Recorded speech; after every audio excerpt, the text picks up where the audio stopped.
Hey everybody, Robbie here. Today we're going to talk about some chord comping devices, little chord fragments, dyads, triads, that sort of thing. And so anything you want to make mention of or ask me, please feel free to. I'm just run through some things right now, and keep in mind that there are downloadable charts available. Go to TrueFire and you can find those to keep up with what we're talking about here. So I'll just play for a moment here and get things started. Thank you, Jeff. I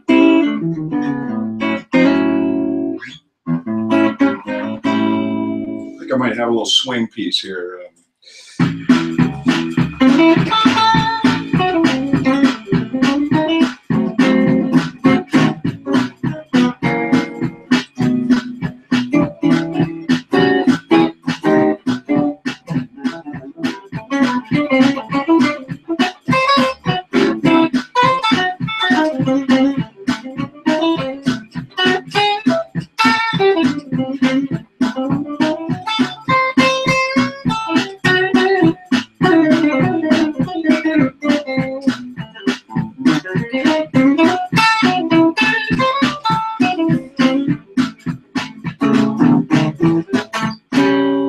Stop the band. All right, so welcome everybody. We're going to get started here. There is some downloadable materials available, so make sure you check in with that and get them. I'm going to start with a piece I call Function Compulsion, which is basically an illustration of what you can do with chord fragments. Thank you. This will be in the key of A, and if you can get this chart in front of you, that'd be great. You can find it through TrueFire there. I'll just get started here kind of explaining what I do. So you can apply the same idea over many different chords, chord qualities, major, minor, augmented, diminished, suspended, you know, any kind of chord progression. What I'm going to do is basically just play a 1-4-5 essentially in the key of A. So I'll just lay it out for you, and then we'll come back and run through it. So it lays out something like this.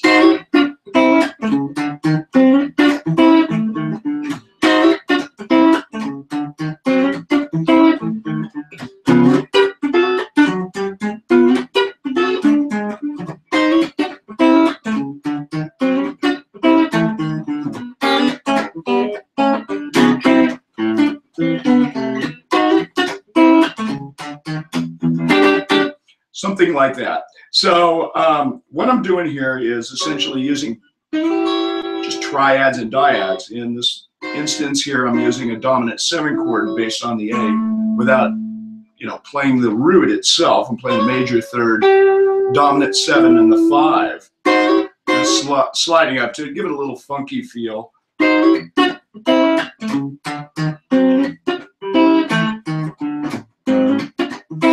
That kind of thing. A little chicken picking style. I'm using a little bit of hybrid pick and a couple of fingers to pluck. You don't have to. You can use pick if that's what you like to do. So that dominant 7 chord right there, I'm going to move into a sus6. A sus6. Just a little quick bridge there, and drop down to the A minor 7. Quickly hammer on to the major third. That minor third, major third device is very ubiquitous in jazz and blues and basically all Americana. So here we go. There's the A7, there's the A sus6, A dominant 7 again. Then we're going to play a little single note line there.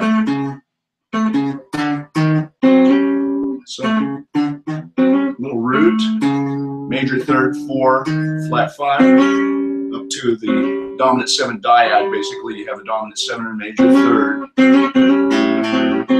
So, and then we're going to walk down here.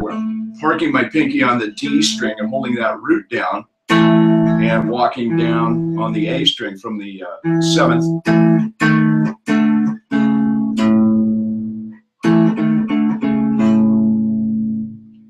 And then finishing off with it.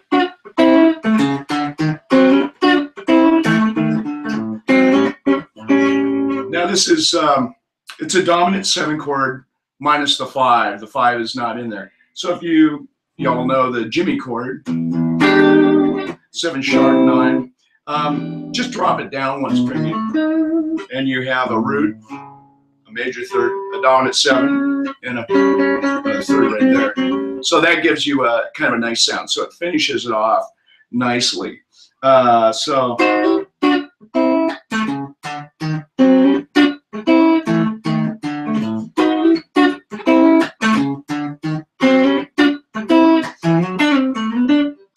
up to the 4, same motif, back to the 1, then to the E and 5. Now I hit a full chord there for the 4 chord coming off the 5. I'm going to do a nice little. Now what that is essentially it's the major third and the root based around that 4 chord. So what you can do is you can get that over a chord by playing the root, third root, then dropping down a whole step. Here, root, 6, and then back home to the bass. That's the whole piece. And so I'll play it again for you a little bit later on in its entirety. So it's a lot of fun to do. I'll take a couple of questions here. Let's see. Move this a little bit. This is great. This is my first time I'm having a ball, actually. Really excited about this. Thank you for the compliment on the guitar. It's very nice. Thank you so much. Let's see. 1-5. Sounds like that's what you're doing. Yes, absolutely. There's a 1-4-5 in there. Excuse me.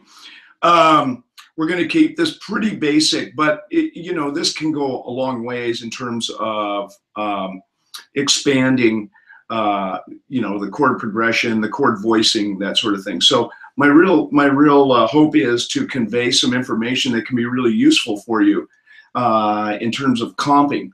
Unfortunately, so many times on stage in jam scenarios, you'll get the guy with the, we used to call him Sammy Strum. He plays the big, you know, sonic sucker chord, and there's no room left for anybody else. He takes all the oxygen out of the room. So usually when you see somebody like that, you're on stage with somebody like that, you're apt to more, you know, minimize what you're doing to kind of play along with him, of course, but and not double up on that.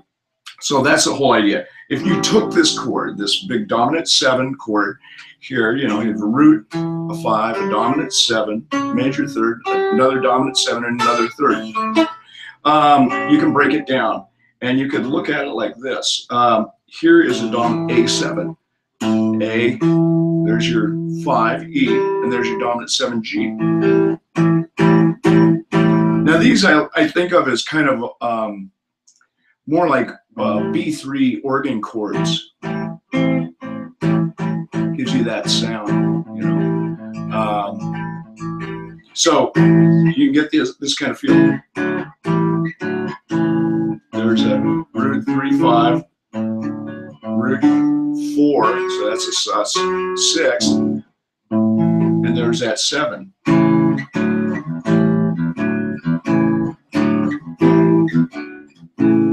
Very basic triad, and you can move it on up.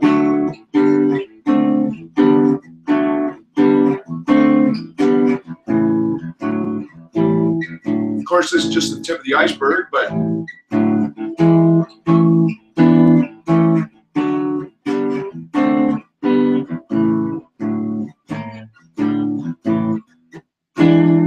now that's one way of playing an A. you can invert it and create this shape. E shape looks like an A with a F sharp on the bottom. It's actually an A sus6, and then an A7. There's your dominant 7 right there. So it's a dominant 7 inversion, major third, and then your 5. So you can. I like this sound down in E. You can get that kind of a.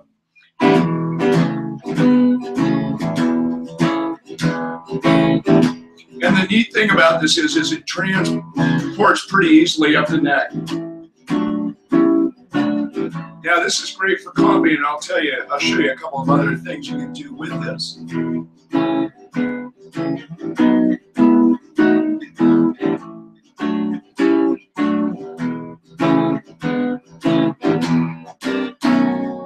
Okay, so I got a string out there. So what you can do is you can move this. Pardon me for a moment. You guys are used to this. I know you experience this yourself.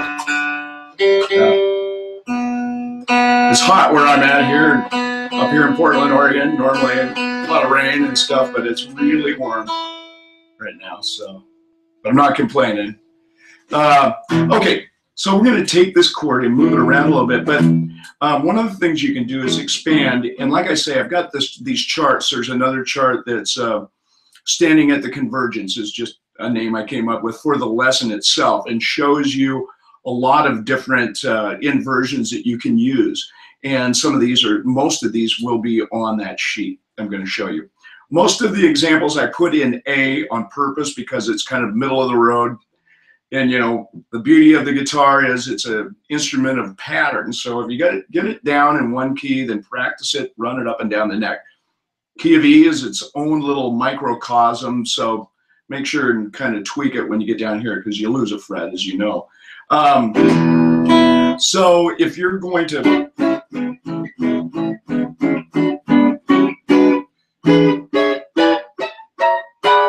those are all E chords inverted up the neck. Now you can do that with, you know, a 1-4-5.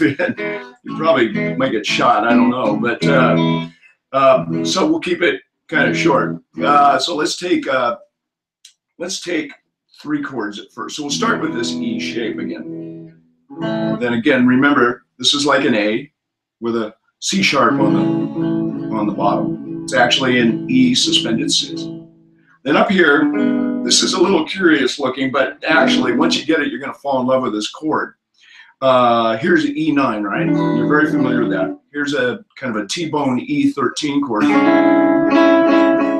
Right there in that same spot, you can garner that dominant 7. You can get rid of the pinky and just use 3 fingers on it.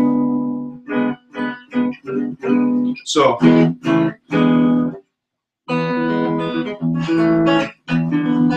now, you know, you can remove the middle note and get.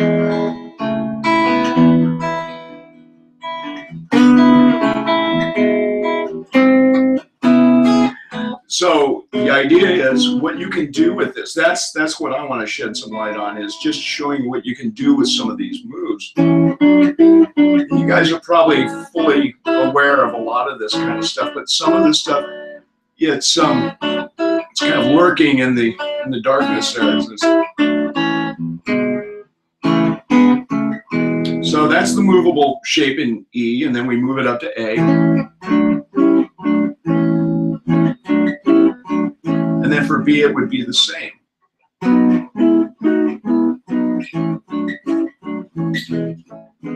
Now you can affect the chord in any, you know, myriad of scale tones you want to add to these chord voicings.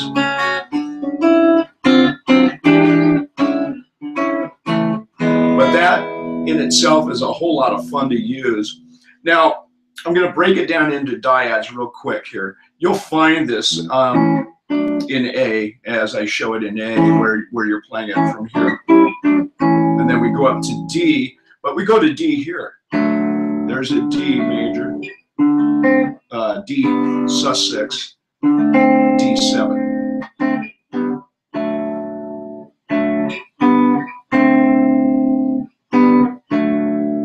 And then we will go up to the E the same way. We can actually drop to the E if we want, or take it up here.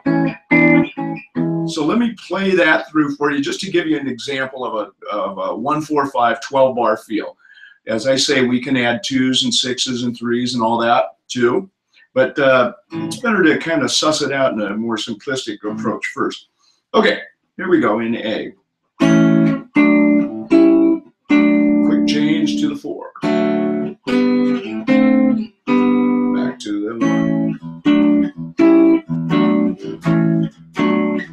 Okay, here we go to the 4.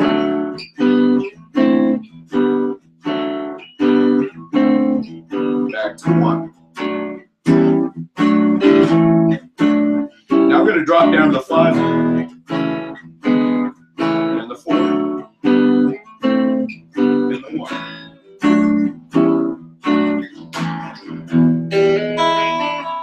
So that's a nice way to do it.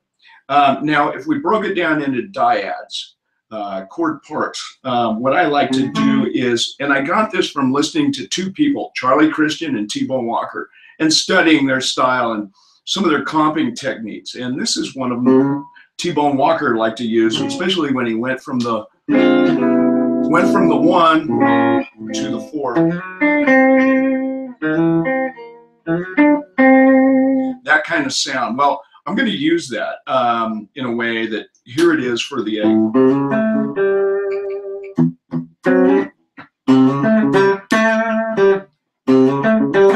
There's that minor third, major third little thing. Up to the 5, pinky at 7. Dropping down to the dominant 7. So you just spelled out the chord. You can punctuate. Then we move up to the 4 chord.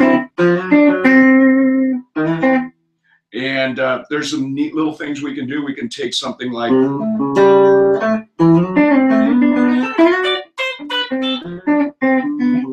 cover the 4 back to the 1.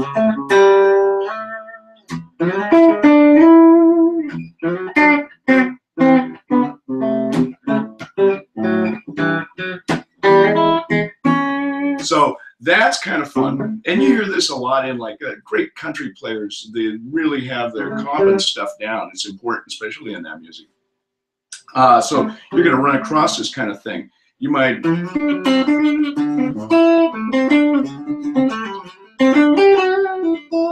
expand on it to get more progressive rock, blues sound. These little guys are really awesome to use. Here's another one that's very indicative of a Freddie King approach in the key of E, where he'll be shuffling out, or would normally be.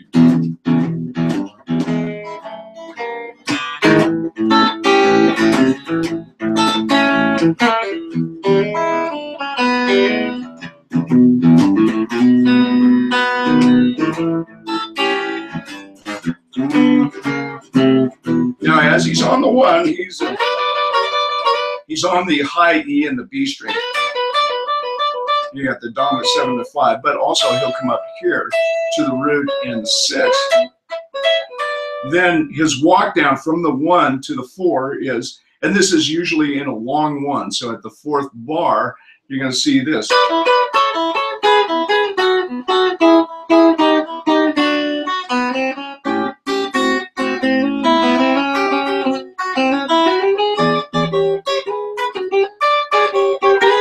That kind of thing. So I like using that a lot, and one of the things I like to do is actually work in a triplet with this. So I'll use the high E, kind of a pull, and I'll use a little bit of hybrid picking there.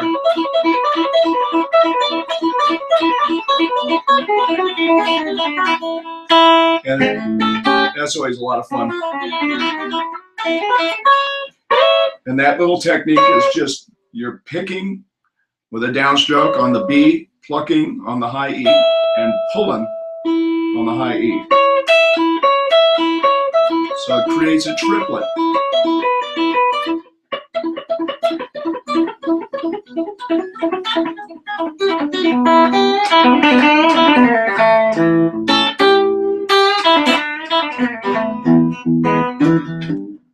kinds of moves are great, and they're a lot of fun. You can also take like a thing, you know, the Freddie King again. I go back to him because he was great at using those, like in the Stumble or Hideaway, you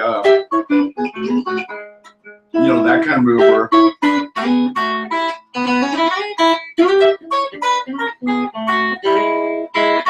One of the most important things to remember when you're messing with double stops, and it throws people off all the time. I have a lot of students that, like, I love them, but I don't get them, and you know, and I'm afraid it might sound like country, but no, I mean, that is, you cover all genres and all do. I mean, you can hear in classical guitar with Andre Segovia, or, you know, in country or not. It doesn't really matter. It's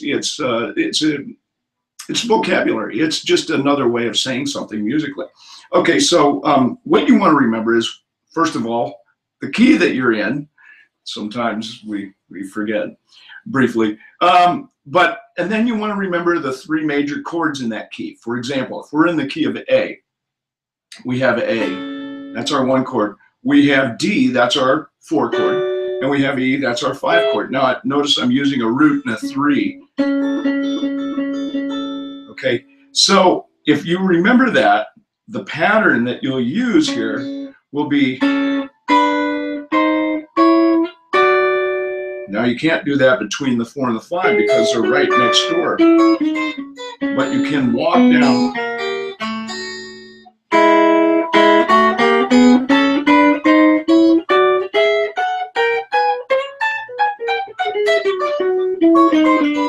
So that's really a nice thing to remember, and it'll help you a lot too with moving around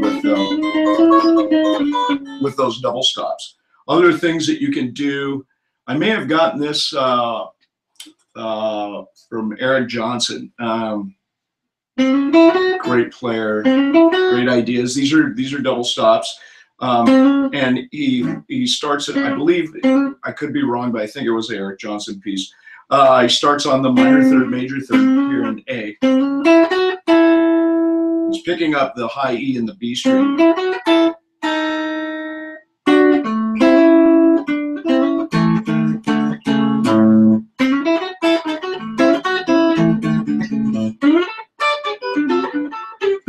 You know, those kinds of things are great to have to move around a little bit.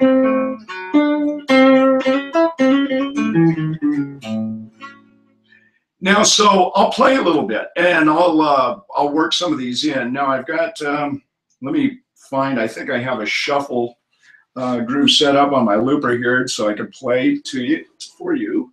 No, not there. Nope.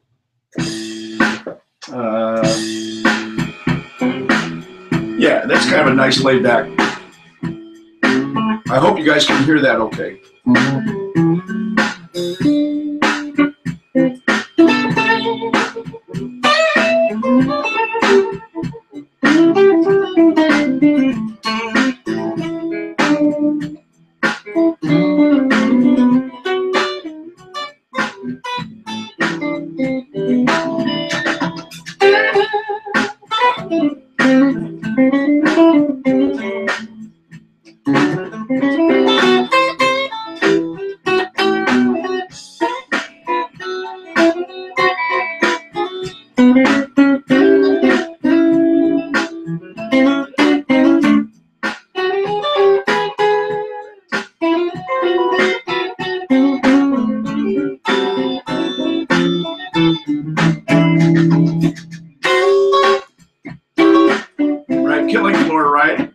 Take those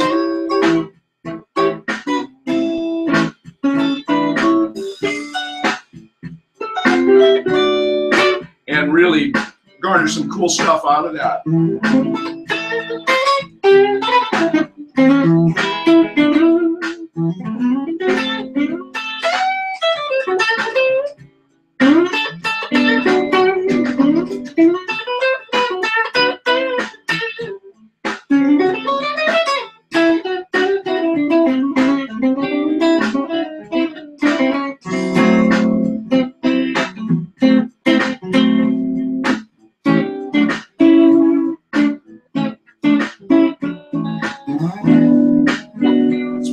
secret weapon. I call it the Robbie 9 chord. I didn't invent it, but I don't see too many people use it.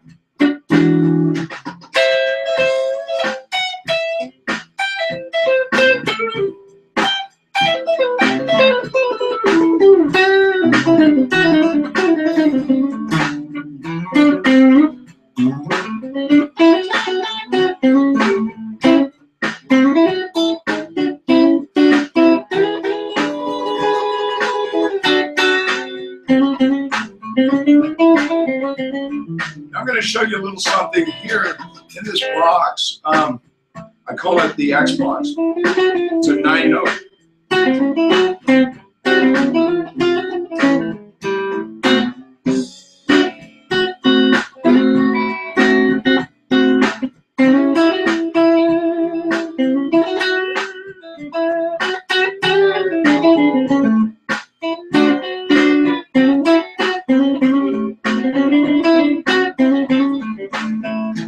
All right. So in this box, I've got the X, the Y, and the Z boxes. I'll show you the X box right now real quick. And it really does play in with some of these dyads. If you look at a major triad based out of like the E-shaped chord, and it really can be explained in the cage sequence as well. But here you have a triad. You have the root, A, C sharp, major third, E, your 5. Now you've got a triad there. Now keep the major third where it is, but you're going to invert the 5 and the root like this. So the third is your nexus. Everything else is movable. So that's hence the name. I had to come up with something. So now you got a A13. Now within that, I have actually a dominant 7, a major 7, a root, minor third, major third, and a 4th, a 5, a sharp 5, and a 6. So you really have 9 tones there. Within that box, you'll be surprised how many chords you can pull out of it.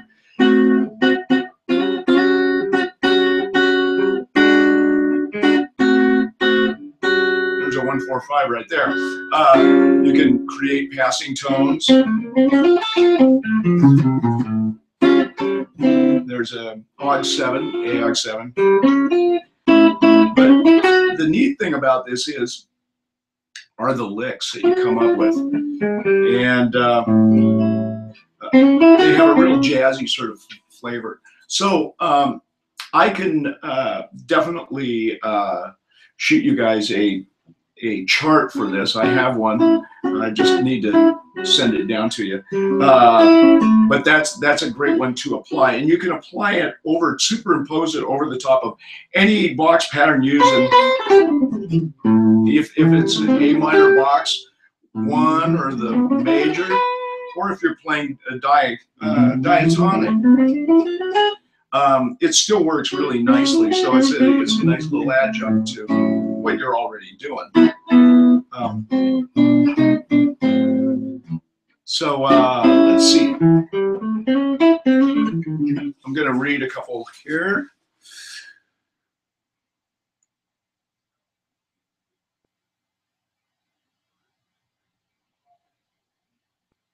Okay, good. Thank you, James. I like that. Okay, so what we can do here is take a look at a little bit more expanded way of thinking.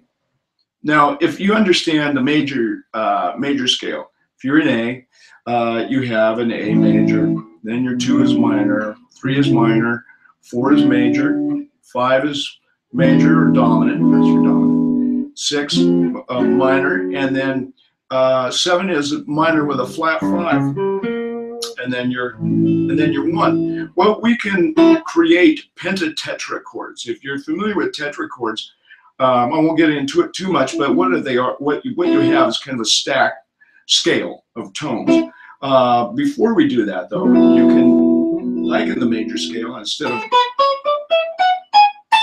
like this, you have a major 6/9, A6/9. There's your B minor 7. C sharp.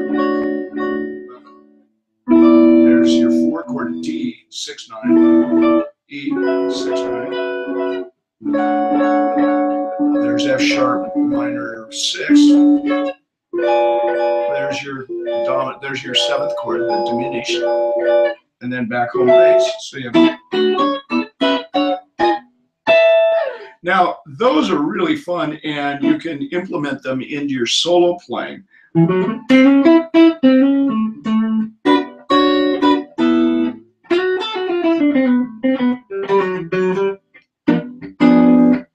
And they're real nice. They're nice punctuation. You can create some real nice feel with those. Now, also, what you can do with this is take the pentatonic. Now, if you think of this as the A major pentatonic, look at the pattern, the back end pattern of box 2 or box 1 major, right? Box 2, box 1. You have this. Right? So what we're going to do is we're just going to grab 4 of the strings. See the root. Gives you a 6/9 chord. Then on the upper side of that scale, you have this one.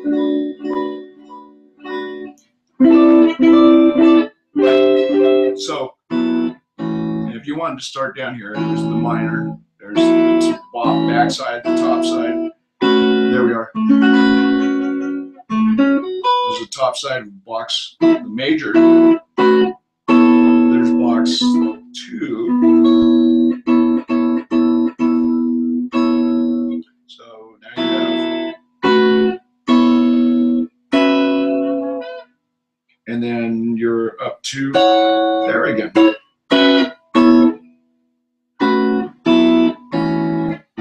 So for A major.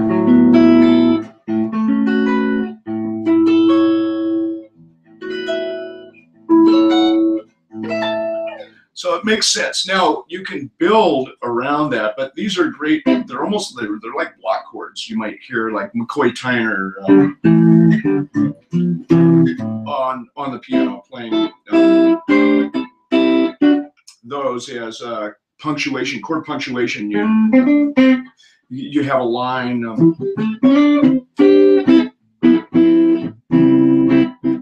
It's like that chord. Kenny Burrell's Chitlins Concarney has a real nice, and that's just a robust, dark sounding thing. Some people construe that as a minor, but it's a dominant 7 with a sharp 9. Really nice. Just basically voiced just like a Jimmy chord there. So I've covered a lot here, and I'm going to go back a little bit and retouch on some of the earlier stuff we were talking about a few minutes ago. But think about pentatonics, think about the shapes, then think about creating your own chord voicings. You don't have to use the top 4. You can use the middle 4 or the bottom 4 or all 5 strings or maybe every other one, you know, to get that. You can get that wide interval active skip.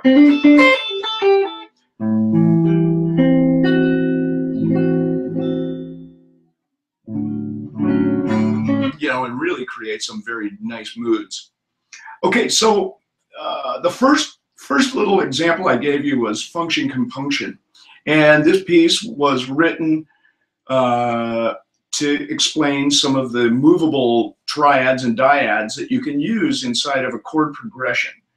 And so I'm going to go back to that and kind of walk through it. And hopefully some of you guys have downloaded the chart, the material for this course today. And so maybe you can play along with me. And so I'll play it kind of slow, and then we'll break it down a little bit here. So again, we're in the key of A. We're going to slide in on that dominant 7, kind of like Jimmy did with Red House.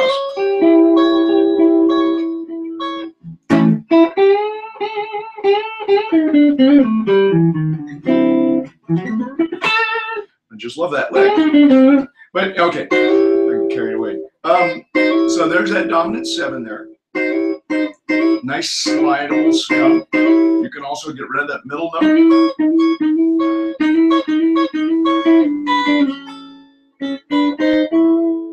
Okay, so then we're coming up here to the 7th fret. So we're going to not really, even though we're covering the high E, we're not really going to incorporate that in our line.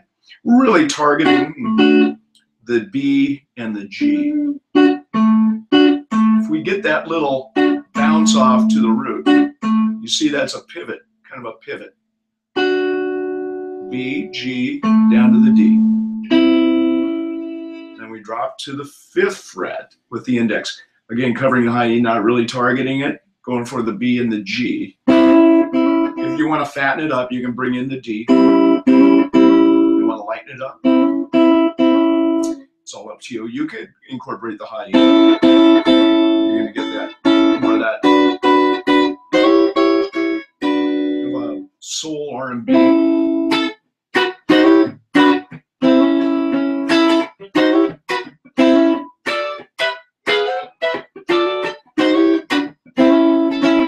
I know there's a few hits using that chord sequence there along the way. So we've got this. And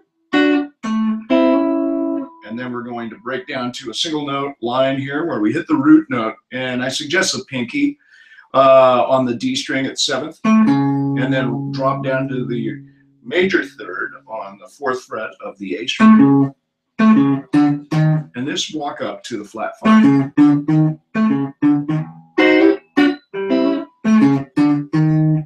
Then we're going to bring in a dominant 7 dyad. You have dominant 7 major 3rd there. Now, our little motif, put that in everything. And then right after that, we're going to do that little walk down. Like I say, I park the pinky right on the D string and just walk down the A. 5, flat 5, 4, major 3rd. You can move that around. So now let's break it down. Part 1, part 2, part 3. Okay. Now that's it. So let's put it together in a kind of a rhythmic format here, like you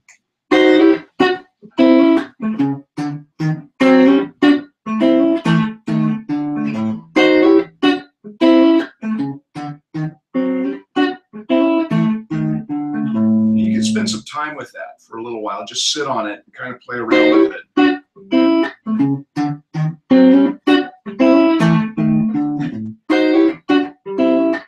Now the cool thing is it's all in how you approach expressing this rhythmically using rhythm techniques on the beat, on the downbeat, or on the backbeat, which I prefer actually because it just feels a little bit more natural. Where it gets you a little kind of a, I don't know, it gives you a little bit of a rhythmic bump, like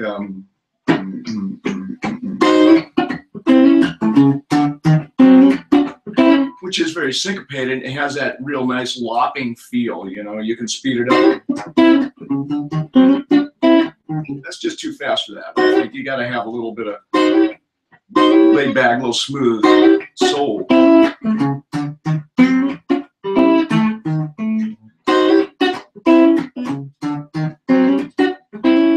we pause. Now we're getting ready to go to the 4 chord. And what we're going to do is we're going to take a little bit of a line here. We're going to slide off on the A string, ring finger. We're going to slide from the 5 up to the 7. Flat 7. 6, actually. Sorry.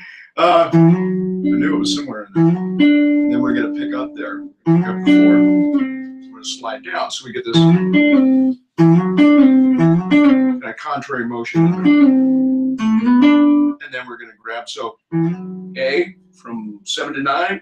G, skip the D, 7 to, then we're going to go from 7 to 5. Then we're going to pick up the D string at the 7 up to the 9. So we got this. And that takes us up to our 4 chord. Now I'm using that one I explained to you earlier. It's just like the Jimmy chord. 7 sharp, 9. We have a root, a 3, 7 and a sharp 9 in this case. When you drop it down one string, you have a root, a 3, a 7, and a 3. Call that a sharp 9 if you want, but basically it's a dominant 7 with the 5 omitted. So now we're ready to play the same thing we did down here.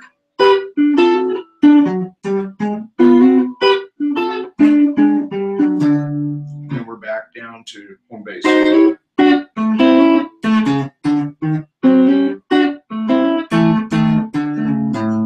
Now we're going to go to E, the 5. We're going to start with that dominant 7, that little dominant 7 move there. And then we're going to pick up E just like we were on A or D. So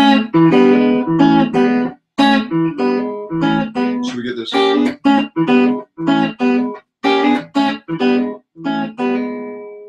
And then we're going to move up out of that to tag the 4 chord. We're going to step into it with a 9 voicing. C sharp 9, D9. And right there we're going to go. So D string, 4th fret, index, picking up the major 3rd of D, then F sharp up to your root D at the 7th fret with pinky, dropping that whole thing down a whole step. Now you're picking up an E, which is the 9 of D, and then picking up the dominant 7 of D. Then you're dropping down again to A and skipping D string, A and G, and you're picking up the root, and then you're hitting 6. So the index, the 2 fingers on the A string at the 5, the index is picking up the G at the 4. So look at this pattern.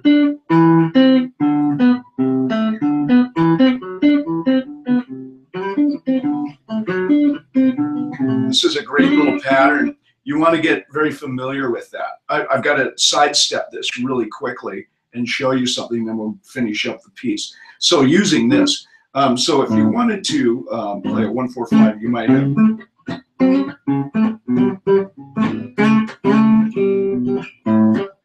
There's the 4. 5.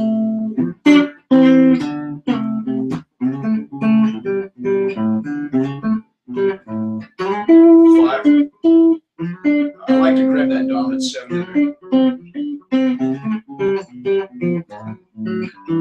Okay, so side note. There we are there, and now we're coming back to home base. And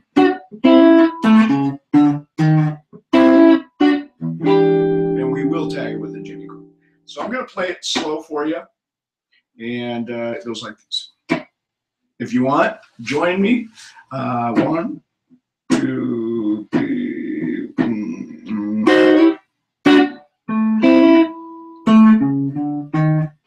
Let me speed it up. That's way too slow. 1, 2, 3, 4.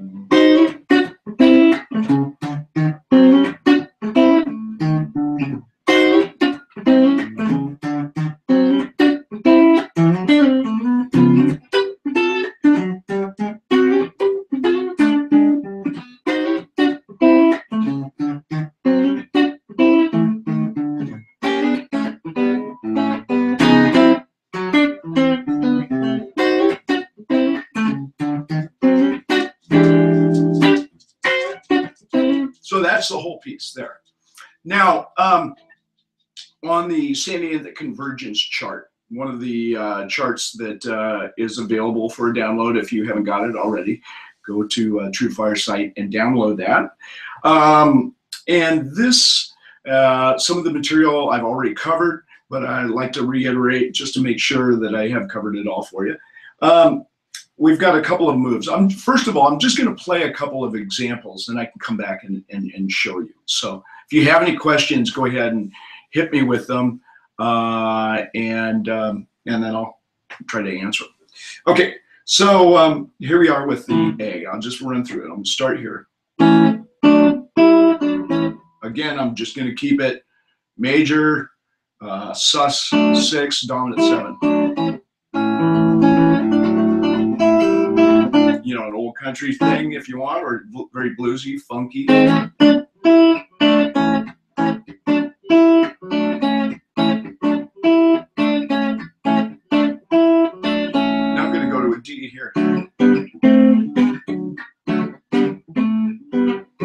Now here I'm going back to the A, but I'm moving. A lot of you already know that one. That's a great little comper. And then I'm going to go to the E, and I can pick it up here. And then I pick up A here. D rather. And then A. So that's like one of 7 or 8 different variations that you can create. You can create this. You can create this. This. There's 3. Here's 4. Here's 5. 6. Oh.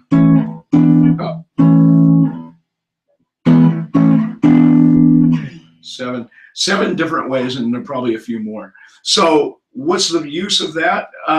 It gives you options. Instead of always looking for big full chords, you can break it down, or you can hit a big chord. I tend to like this voice. Rather than the big bar, I like a drop 2 chord. Now, drop 2 is not one you're going to kick out of it. This would be a drop 2 chord is a chord that doesn't double up on any of the voices. You have a root, you have a dot, a 7, a major, 3rd, and a 5. The beauty of this also in the fingering, and I'm going to give a shout out to one of my greatest inspirations as a guitarist. It was my teacher, Mark Stephanie, who I studied with for a good number of years. He showed me all kinds of great jazz voicings and these voicings here. And I learned from studying jazz chords is that you want to kind of go for something that you're using your fingers on rather than always barring in a lot of cases, where you can quickly move from a 7 to a 6, or you can raise that 5, or you're not like going like this and then you got you don't go through that stuff. So it's nice to be able to switch. Like you might have a progression going.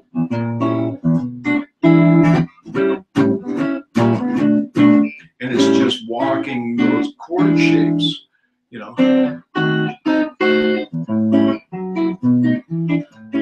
And it's really that easy. It's just a matter of getting comfortable with them. And one of the greatest things that I replaced this guy in a band once, and he actually studied under Christopher Parkin, who was Segovia's primary student for many years.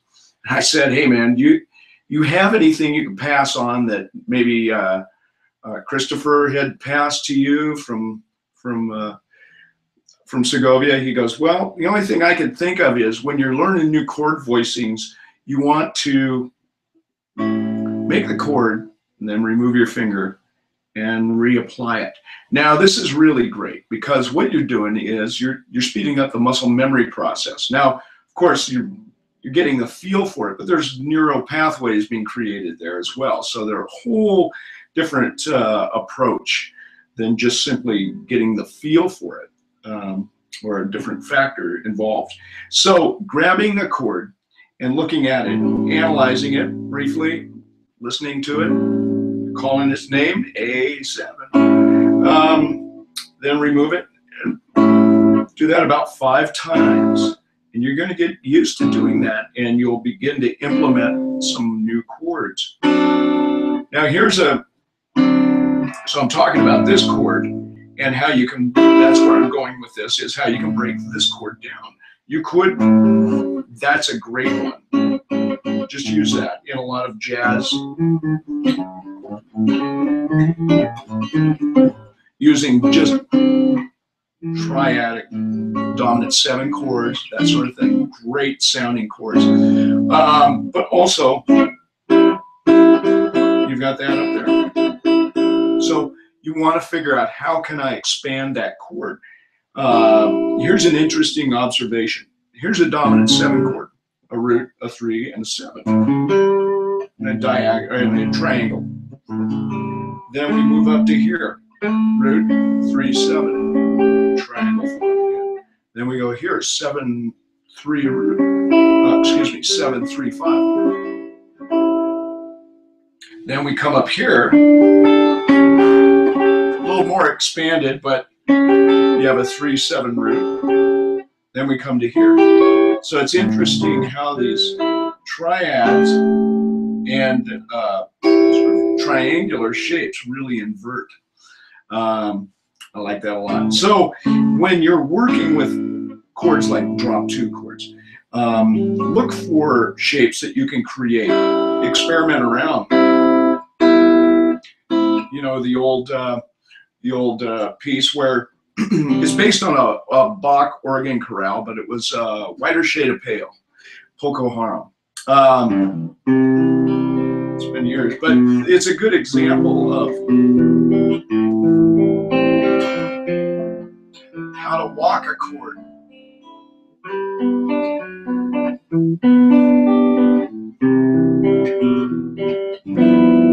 And so walking a chord, take for example the C shape, okay? This is a convergence because you actually have a D shape here and you have a C shape here. So, and then this in between they both share. So if I walk this, a little picking.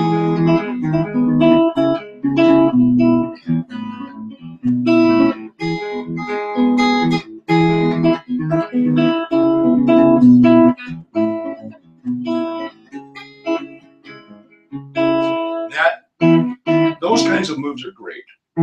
This does have a root there, and it does have a root there, but you'll learn how to break those down. Here's the other way of looking at it, is taking a shape like this and playing an entire scale, major scale, with the C shape, and then with the A shape, and the G shape, and the D shape. These are great ways to really make it work. So if you look at it like this, take the 2 bottom notes, the root and the third, then you go up to the minor, minor, major, major. So you have that. Now you go to the next 2 notes, which are the third and the 5.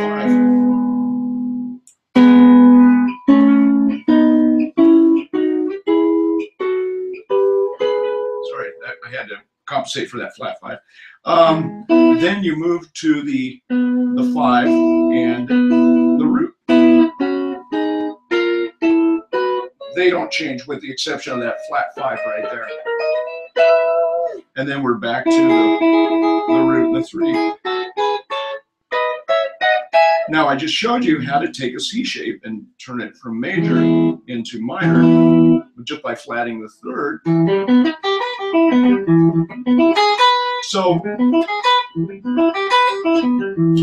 taking those and breaking them down, you can figure out ways to.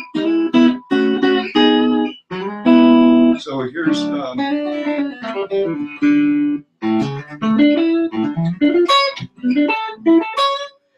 D. There we go. D major, E minor, F sharp minor, G major, A major, B minor, C sharp minor with a flat 5, and D major. You can get it up here too. Or down here. So there's always another way to skin the cat, you know, and that's what we're talking about. So look for inversions in these chords. Take these big chords, these big ones, and just break them down. Analyze what you have. I mean, if you look at this, you don't even have a triad here. You just have, it's a dyad. You have a root, a 5, and a root. So now if we want to talk about inversions, and I do want to spend just a few moments here before we're done with inversions. Say we're going to play something A, E, F sharp minor to D. Okay, so I want to play major, like a ballad, like a.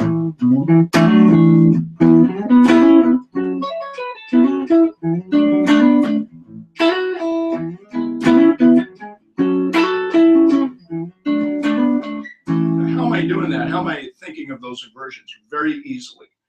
First of all, it's based in the cage sequence, and I won't get into that right now, but this is the easiest way to remember. All those chords, with the exception of the 6, were major. Now, major, these diagonal 2-string pattern runs always start with a root 2 major 3rd. So you root, major 2, major 3rd, 5, 6. Then you're going to repeat. Think of this as your inversion ladder, okay? You're playing this A shape, this E shape, in the key of A. Now there's it. There's an A. There's a major 3rd, a 5, and a root. And then if I move up here, I have a 6.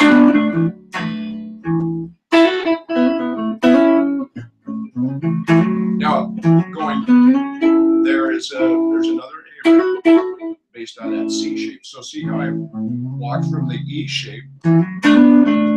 There's the D shape, and then voila, C shape, and then the A shape and G shape. But we're just going from here. Now here's our 5 chord.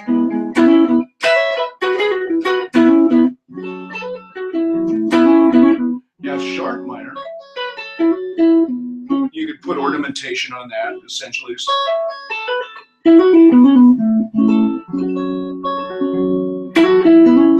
That's the only one that doesn't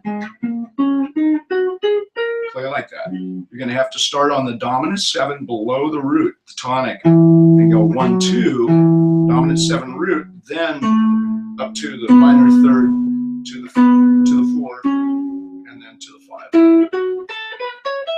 And then you have F sharp minor. Then to the D. Now I'll play that D like that. So those are the inverted voicings that are really nice. So think of major chords to start with. You have an A here, you have a root. So you're going to go 1, 2, 3, 1, 2, 1, 2, 3, 1, 2, 1, 2, 3. Then you have an A here. You're going to think 1, 2, 3, 1, 2. Then you have an A here. Well, put that root there. There. Then A here. Sorry. And then you're back to that again. So that will always follow those chords. Now, the cool thing is when you're playing and you want to play chord specific rather than just playing in the key, like you can change, as the chord changes, you're going to change with it in a key-like way. So if I have this chord, you know, and I'm playing a D9, I might have to, I'm in box 3, based out of D. And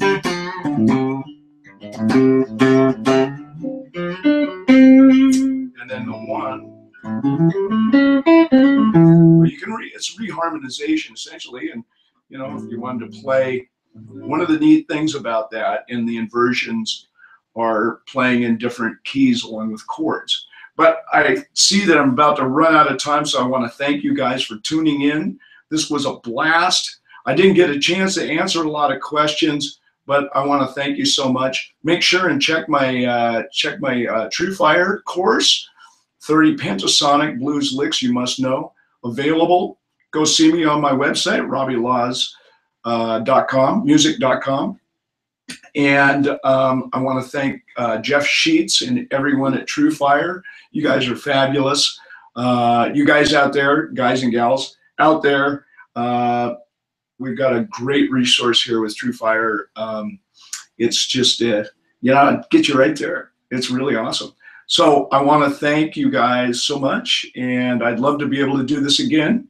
So let me know, or let TrueFire know, and we'll make it happen again. Again, if you didn't download the material, there is material available to be downloaded that will help explain some of these things. Maybe 25 or 30 different examples of these sorts of dyads, triads, and movable forms. So I hope you enjoyed yourselves. I certainly did. Thank you so much. Take care now.